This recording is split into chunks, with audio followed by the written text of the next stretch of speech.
अस्सलाम वालेकुम व्यूअर्स। आज हम एक नहायत अहम, हसास और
वस्ता की बादशाहतें हमेशा इन पर इन्हिसार करें। लेकिन अगर पाकिस्तान को मक्का और मदीना के तहफ़्फ़ुज़ में अहम हैसियत दी जाए तो यह मगरब के लिए एक खतरनाक इशारा है। इसका मतलब है कि मुस्लिम दुनिया अपनी ताकत और इत्तेहाद के जरिए मगरब की ज़रूरत को कम कर सकती है। अब आते हैं इसराइल की तरफ। पाकिस्तान ने कभी इसराइल को तस्लीम नहीं किया। अगर पाकिस्तान को हरमैन शरीफैन के तहफ़्फ़ुज़ में मरकज़ी किरदार मिलता है तो ये इसराइल के लिए एक सिक्योरिटी रिस्क है।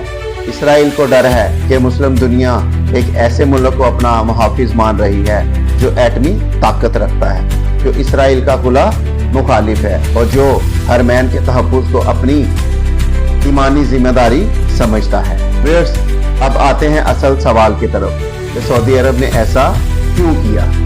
अब ये अंदर की बात है। उसमें सबसे पहली वजह कि सऊदी हुक्मरान चाहते हैं कि पाकिस्तान वो मुल्क है जो सिर्फ सियासत नहीं बल्कि ईमान के रिश्ते से हरमैन की हिफाजत करेगा। दूसरी वजह, अमेरिका पर मुकम्मल इन्हिसार से निकलना।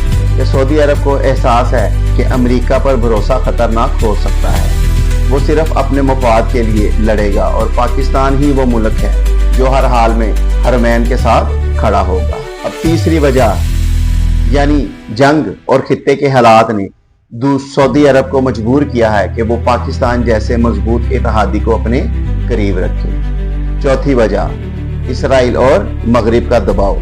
कि सऊदी अरब पर दबाव है कि इसराइल से ताल्लुकात बनाए, लेकिन अवामी दबाव इसके खिलाफ है। इसलिए पाकिस्तान को शामिल करना एक तरह का पैगाम है कि हम अपनी हिफाजत के लिए मगरिब पर नहीं बल्कि एक मुस्लिम मुल्क पर एतमाद करते हैं। पांचवी वजह, पाकिस्तानी फौज की शोहरत है।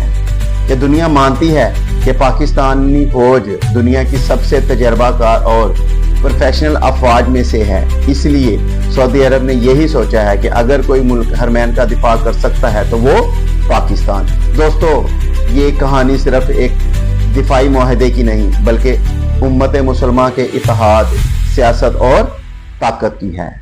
पाकिस्तान और सऊदी अरब का रिश्ता दुनिया को एक वाज़ेह पैगाम देता है कि हरमैन शरीफैन का दिफा सिर्फ सऊदी अरब नहीं बल्कि पूरी उम्मत की जिम्मेदारी है, और इस जिम्मेदारी में पाकिस्तान सबसे आगे है, और यही है अंदर की असल बात।